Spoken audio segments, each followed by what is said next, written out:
We talk about the movie China O'Brien 2, the sequel to Part 1. When I heard there was a Part 2, I jumped for joy like a jelly bean jack. I don't know what the fuck I just said. Uh, I'm not sure about the release date. Some say 1990 for the first one, 1991 for Part 2.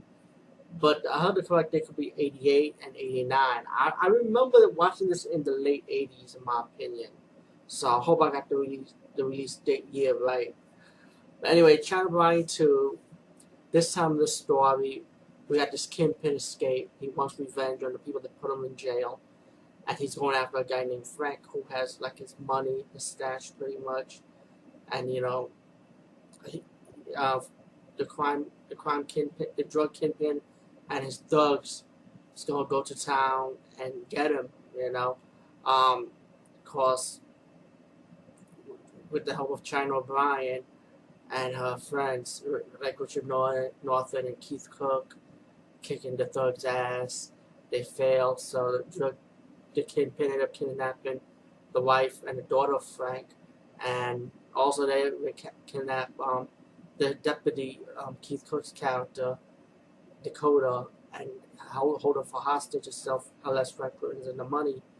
So China O'Brien figured out that Frank was trying to run, and she stops him saying, you're going to go undercover pretty much, and pretend to give the money, but she had told Frank that was going to be wide, so just to be more convincing to the kingpin.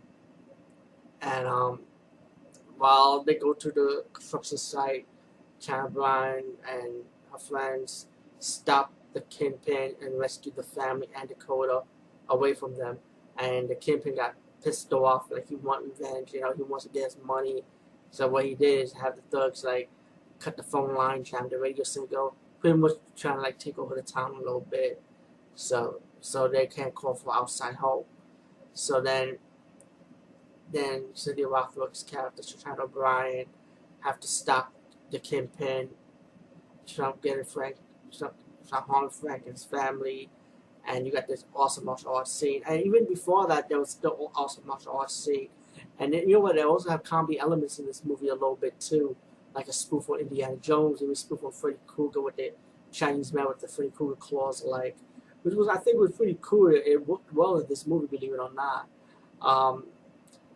A lot of epic martial arts scenes, plus special guest appearance from Benny Blanks before he was famous, Tybo, and before he ended up doing his own martial arts movies, like King of the Kickboxer, for example.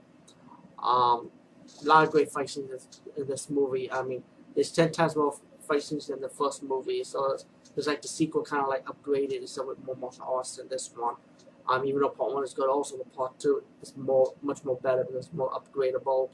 And if only they did a China O'Brien 3, I mean, guys, ladies, I think we should kickstart this.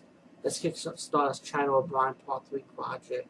If any directors passionate about directing this movie, if Cynthia Rothrock, Richard Norton, and Keith Cook will come back as their character, I'm definitely going to be donating money if they ever kickstart China O'Brien 3. Definitely I will. Anyway, at the ending, while Frank and his family escaping the jailhouse because the thugs ended up putting like a gas bomb. They ended up trying to gas them out, so they was escaping.